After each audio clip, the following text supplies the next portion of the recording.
Hi dear students, welcome back to the channel. हम 9th class के bio के chapter number 9 को discuss कर रहे थे।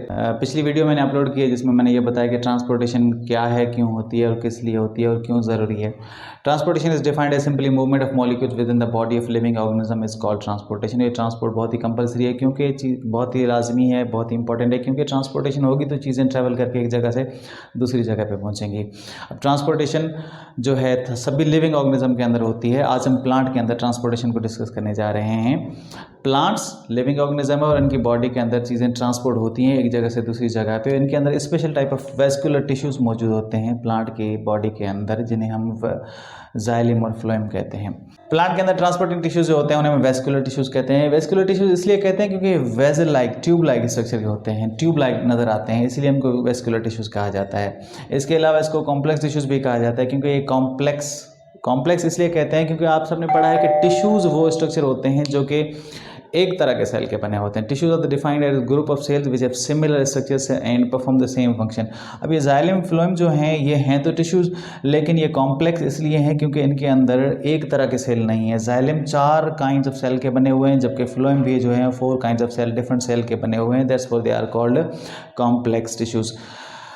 उसके बाद कंडक्शन या कैरी करने का फंक्शन ये परफॉर्म करते हैं, इसीलिए इसको हम कंडक्टिंग टिश्यूज़ भी कहते हैं। तो ये 3 डिफरेंट नाम से एग्जाम में क्वेश्चन आता है कि डिफाइन करें वेस्कुलर टिश्यूज़ क्या है, कॉम्प्लेक्स टिश्यूज़ क्या है या कंडक्टिंग टिश्यूज़ क्या है। तीनों एक ही बात के तीनों एक ही पॉइंट हैं, तीनों में एक ही बात है कि जाइलम और फ्लोएम को डिस्क्राइब करना है या उनको डिफाइन करना है।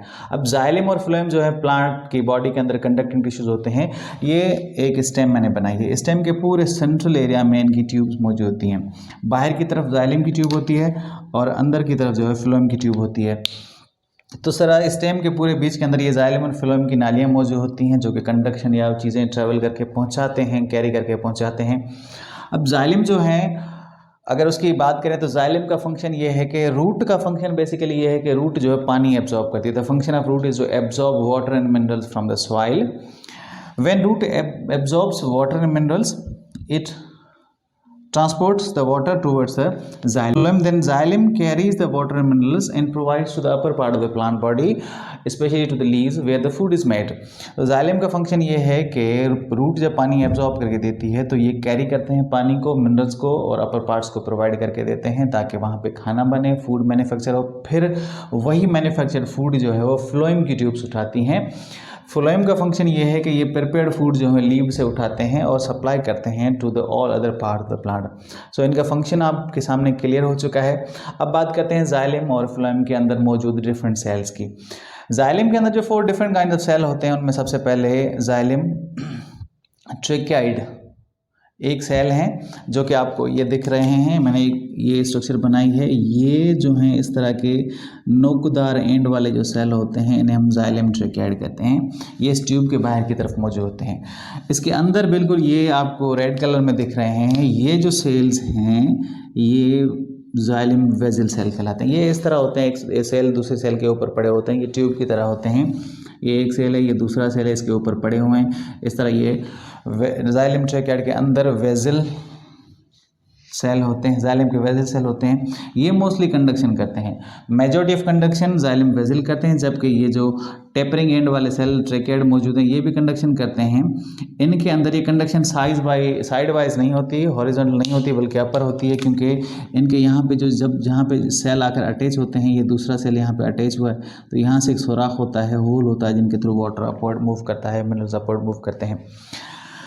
जाइलम का तीसरा कंपोनेंट पैरेन्काइमा होते हैं जो कि सेल होते हैं और इनका फंक्शन ये होता है कि फूड स्टोर करते हैं, एनर्जी स्टोर करते हैं और ये यहाँ पे अंदर साइड की तरफ मौजूद होते हैं। स्केलेनकाइमा जो होते हैं वो डेड सेल होते हैं, इनका फंक्शन मैकेनिकल सपोर्ट होता है और ये भी इसके अंदर साइड मौजूद होते हैं। इस तरह एक ट्यूबुलर स्ट्रक्चर बनती है, वेस्कुलर स्ट्रक्चर बनती है जाइलम की।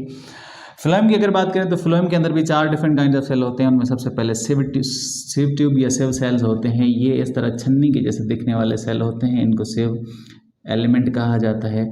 ये छन्नी की तरह दिखते हैं, छन्नी देखी हुई ना चाय वाली, उसकी तरह दिखते हैं, सुराख इसके अंदर होते हैं, तो इसीलिए इनको सिव ट्यूब या सिव एलिमेंट कहा जाता है।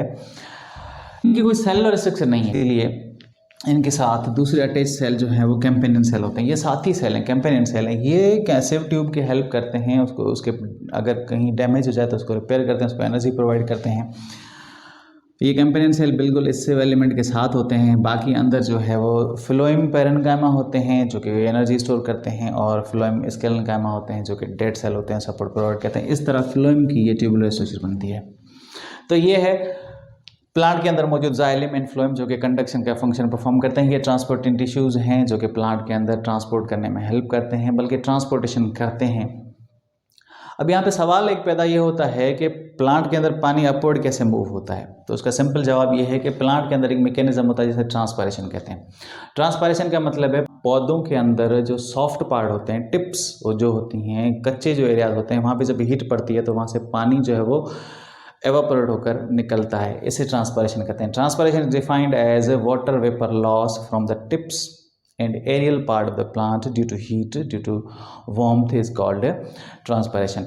अब आप सबको पता है कि वाटर मॉलिक्यूल जो होते हैं, H2O के मॉलिक्यूल जो होते हैं, उनके अंदर एक कोहेसिव फोर्स होती है जो कि एक मॉलिक्यूल को दूसरे मॉलिक्यूल से जोड़ के रखती है। जब एक मॉलिक्यूल ऊपर ट्रेवल करेगा तो उसके पीछे दूसरा H2O का मॉलिक्यूल खुद ही अटैच होता है और ऊपर चला आएगा।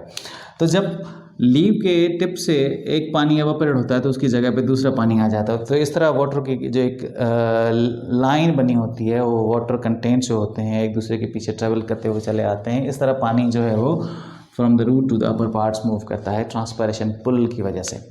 तो ट्रांसपायरेशन मेन फैक्टर है प्लांट के अंदर ट्रांसपोर्टेशन करने में। इसके अलावा